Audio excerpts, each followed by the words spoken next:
My dear friends, നമുക്ക് കുടംപുളി പച്ച കുടംപുളിയും കൊണ്ടൊരു മീൻ കറി വെച്ചാലോ? വെക്കാം. മീനില്ലാത്തൊരു മീൻ കറി വെക്കാം. ആദ്യം ചെറുതായിട്ട് അരിഞ്ഞെടുക്കുക പുളി, എന്നിട്ട് നമുക്ക് അടുപ്പിൽ വെക്കാം. എന്നിട്ട് അതിന് മുളക് പൊടി, ഉലുവാപ്പൊടി, മഞ്ഞൾപ്പൊടി എല്ലാം കൂടെ ചേർത്ത് അടുപ്പിൽ വെക്കുക.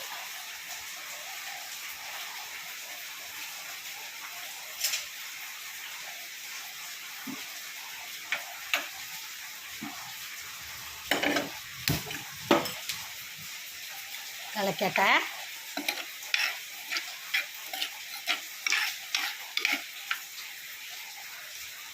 ഇത് നമുക്ക് കുറച്ച് കരിവേപ്പില ഇട്ട് കൊടുക്കാം.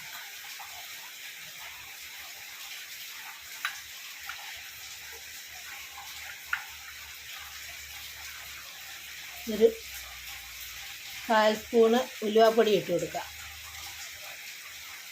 1 സ്പൂൺ മഞ്ഞൾപ്പൊടി ഇട്ട് കൊടുക്കുക. 1 സ്പൂൺ മുളക് പൊടി ഇട്ട് കൊടുക്കുക. എന്നിട്ട് നമുക്കത് അടുപ്പിൽ വെച്ച് വേവട്ടെ. എന്നിട്ട് കുറച്ച് വെളിച്ചെണ്ണ ഒഴിച്ച് കൊടുക്കുക.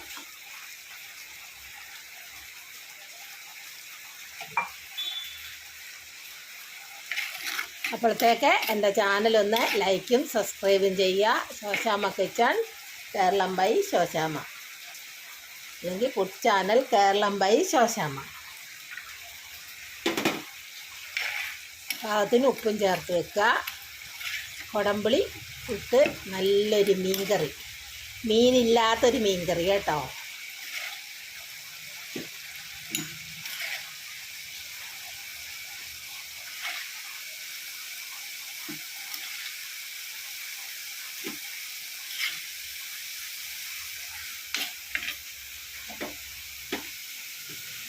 ഇതാ മീനില്ലാത്തൊരു മീൻ കറി.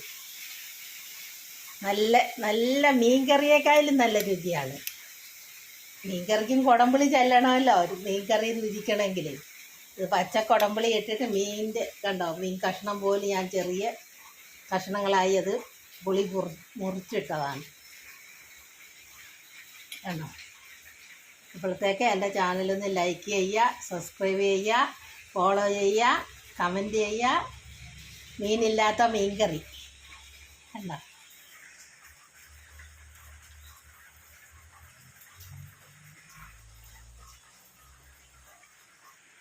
പച്ചക്കുടംപുളിയും കൊണ്ട് മീനില്ലാത്തൊരു മീൻ കറി ഉണ്ടാക്കി ഉണ്ടോ.